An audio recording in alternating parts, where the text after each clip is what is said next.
When you first arrive in Canada, you might have some urgent health concerns. At Diversity, we want to help you better understand the Canadian healthcare system so you can better seek support. Canada has a public health system which provides free healthcare. The Medical Services Plan, or MSP for short, covers healthcare costs for most Canadian residents. It is managed by provincial governments. For us, that's BC. You can apply after living in BC for 3 months. While you wait, your healthcare services might be covered by the Interim Federal Health Program, or IFHP for short. IFHP covers healthcare costs for refugees for 1 full year after coming to Canada. Refugees do not need to apply. They're covered immediately. So, what healthcare costs do MSP and IFHP cover? The most basic healthcare services include seeing a doctor or nurse for a checkup, receiving care for a pregnancy, or visiting the hospital for treatment. Both MSP and IFHP cover these costs. You may require specialized care, such as getting a blood test, breathing test, X-ray, or MRI. Again, both MSP and IFHP cover these costs. Mental health supports, such as counseling or medications, are also covered by both MSP and IFHP. Ambulance services are not covered by MSP, but they are covered by IFHP for refugees' first year in Canada. The same applies to medical supplies and equipment, such as prosthetics, walkers, hearing aids, and more. MSP does not cover these costs, but IFHP does. If you need glasses or have trouble with vision, MSP does not cover any costs, and IFHP will only cover some of the costs. Similarly, if you need dental work, MSP does not cover any costs, and IFHP only covers costs for urgent dental care. Finally, prescription drugs may be covered by both MSP and IFHP, but this coverage only applies to certain medications. Be aware that some doctors or clinics accept MSP, but not IFHP, so it is important to call ahead and ask.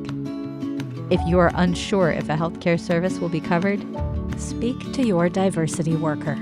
They will help you use the benefits of MSP, IFHP, or 2 other government programs. MSP and IFHP only cover some prescription drugs.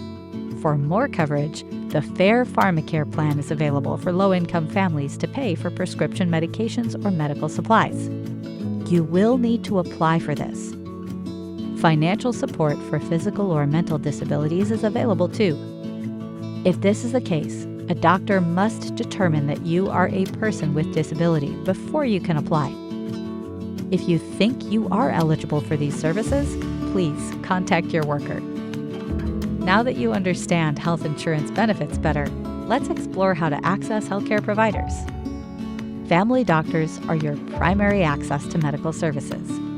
When you need a checkup or have a health concern, book an appointment to go see them, and they can refer you to a specialist for lab work or an X-ray. Specialist appointments don't happen immediately. They can take several months based on severity. Unfortunately, institutional problems these last few years have led to a shortage of family doctors, making it difficult to find one. Many people are put on a wait list. Your worker will work with you to try to find a family doctor. However, it is important to note the shortage is a systemic issue that sadly we can't fix. This might mean long wait times. As you wait for a family doctor, there are 3 alternatives: walk-in clinics, urgent care centers, or the emergency. At walk-in clinics, anyone can make an appointment or walk in to see a doctor. This is not the same as a family doctor, as you don't have one assigned to you. Go here for regular checkups, colds, moderate pain, prescription refills, blood pressure checks, and general health concerns. Urgent care clinics provide medical attention within 12 to 24 hours for cases such as burns, sprains, cuts requiring stitches, eye infections, minor allergic reactions, mild to moderate abdominal pain, and more. The emergency at the hospital is for severe cases that significantly impact your life. Emergency services are prioritized based on severity. For non-emergencies, visit a walk-in clinic. It is also important to know where to call in a medical emergency. 911 is for emergencies. Call this to reach the fire department, the police, or an ambulance. 811 is for non-emergencies and is also available in various languages. Call this when you have questions about your health or you want to talk to a nurse. Now that you know how to access healthcare, let's talk about some essential health needs. First, ensure you are up to date with your immunizations. Your kids must get all their vaccines before starting school. Please ask your worker how you can do this. Beyond physical health, mental health is also important. If you are struggling, talk to your family doctor or walk-in clinic and share this concern. Your doctor can go over different supports available, whether that is medication or a referral to a psychiatrist. If you feel suicidal, go to the emergency room or call 911 immediately. Your mental and physical well-being is important. Although starting your life in a new country can be overwhelming, it is important that you understand how the Canadian healthcare system works.